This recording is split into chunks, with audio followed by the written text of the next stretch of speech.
आप कहेंगे किस तरीके का जोश, किस तरीके के आपने कभी उम्मीद की थी कि आपका बेटा एक दिन सूबे की कमान संभालेगा? देखो, मैं भगवान की मर्जी है, छोटो सो काम अटारी, काश्तकार को बेटा, काश्तकार को बेटा, हमें सपने नहीं है। ये तो भगवान बंसी वाले की, बालाजी महाराज की मेहरबानी और जनता की मेहरबानी। लेकिन मोदी जी ने जिस तरह उन पर भरोसा जताया है, उसको लेकर क्या कहेंगी? मोदी जी ने असली भरोसा जमाया। देखिए, इनकी आंखें जो सजल हो गई हैं कि ये कह रही है कि मोदी जी ने एक किसान कौम के बेटा में भरोसा जताया है, और उनकी कोशिश ये रही है कि लगातार किस तरीके से एक किसान कौम के बेटे को जब बनाए, उनके पिता से ही बात करने की कोशिश करेंगे। हम उनके पिता से बात करने की कोशिश करेंगे कि किस तरीके से चीजें रही, क्या कहेंगे। नेत्र सजल है, बेटे ने आज पूरी प्रदेश के अंदर, पूरे देश दुनिया में नाम कर दिया। बहुत बढ़िया भैया। गाँव से निकल कर, अटारी से निकल कर आया, आपकी आंखों में आंसू? अटारी से। लेकिन बहुत बढ़िया भैया। लेकिन लगातार जिस तरीके से कभी आपने सोचा था कि आपका बेटा एक दिन सूबे का मुख्यमंत्री बनेगा? भैया, भगवान की मर्जी कोशिश है, बाकी मर्जी है, क्या करें। देखिए, आपने सुना कि भगवान की मर्जी है, और मोदी जी के लिए कहा कि मोदी जी ने किसान कौम के बेटे को मौका दिया है, इस तरह की बात उन्होंने कही है। और यहाँ पर लगातार कार्यकर्ताओं में जोश है। उनके माता पिता, बूढ़े माता पिता यहीं रहते हैं। भरतपुर का जवाहर नगर का यह इलाका है जहाँ भजनलाल शर्मा का घर है, यहीं उनका दफ्तर है। 4 बार से प्रदेश महामंत्री पार्टी में थे और लगातार यहाँ आते थे, और हर शनिवार इतवार वो गिरिराज जी की परिक्रमा करने जाते थे। और लगातार पहले उनके राजनीतिक जीवन की बात करें तो अटारी में वो सरपंच। खास तस्वीरें इस समय हम आपको दिखा रहे हैं। भजनलाल शर्मा राजस्थान के नए मुख्यमंत्री होंगे, उनको सम्मानित करते हुए, उनको फूल देते हुए, बुके देते हुए, और विधायक दल के नेता के नाम की घोषणा हो चुकी है। और राजस्थान में भी वही सरप्राइज फैक्टर। रवि का मैं रुख करना चाहूंगी। रवि त्रिपाठी मेरे साथ लगातार बने हुए। रवि, मैंने एक सवाल रविंद्र से पूछा था।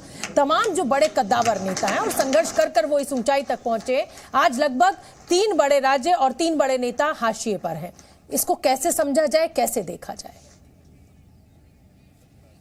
देखिए, 2 बातें हैं। एक बात तो यह है कि पार्टी को अपनी नई पीढ़ी तैयार करनी है, नए नेता तैयार करने हैं, और ये मौका होता है जो पार्टी मजबूत स्थिति में है तभी ये काम कर सकते हैं, चाहे वो कांग्रेस रही हो चाहे बीजेपी हो, दोनों में ये परंपरा रही है। दूसरी बात जो आमतौर पर चर्चा होती है कि प्रधानमंत्री मोदी के बाद कौन होगा नंबर 2। तो नंबर 2 की जो लड़ाई आपको देश में दिखती है, उसमें जो नंबर 2 में सबसे पहला नाम आता है मुख्यमंत्री योगी, फिर शिवराज सिंह चौहान, फिर आपको अगर वसुंधरा राजे सीएम बनती तो सीनियर नेता के नाते वो भी इस नाम में रेस में जुड़ सकती है, तो और अमित शाह।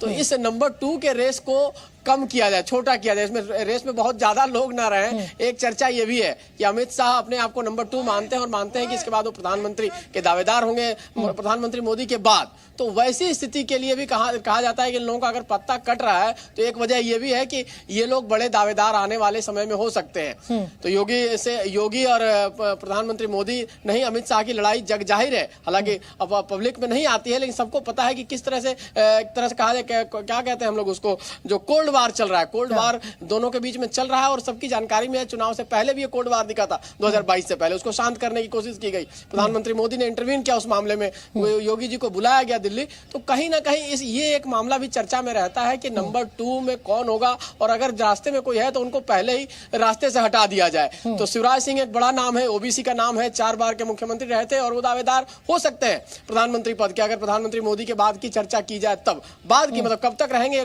किसी गारंटी नहीं है कब तक वो रहेंगे। लंबे 75 का जो एज का लिमिट है वो प्रधानमंत्री मोदी पे लागू नहीं होता है अभी तक जो माना जा रहा है। तो उस हिसाब से अगर प्रधानमंत्री मोदी के बाद की बात है तो उसमें जो लकीर में जो बाधा बन सकते हैं उनको अभी से साइडलाइन कर दिया जाए। एक रीजन ये भी है, और दूसरा रीजन है कि आपको नई पीढ़ी तैयार करनी है। ये मौका है, इससे बढ़िया मौका बीजेपी के लिए कभी नहीं हो सकता है, तो इस मौके का फायदा उठाया जाए। बिल्कुल ठीक है। रवि, आप बने रहिए मेरे साथ, और भजनलाल शर्मा के परिवार की प्रतिक्रिया हमें मिल गई है, वो एक बार सुनवा देते हैं अपने दर्शकों को। पास लोग जमा हो गए, क्या कहेंगी? बहुत बढ़िया, बहुत खुशी की बात है, बहुत खुशी की बात है। बेटा ऐसा बेटा सब कोई पैदा करे। देखिए, सबको ऐसा बेटा पैदा करे, इस तरह की बात करे। माँ बाप खुशी, भाई की मेहरबानी पर। देखिए, आप पिताजी आप बताएंगे लगातार माता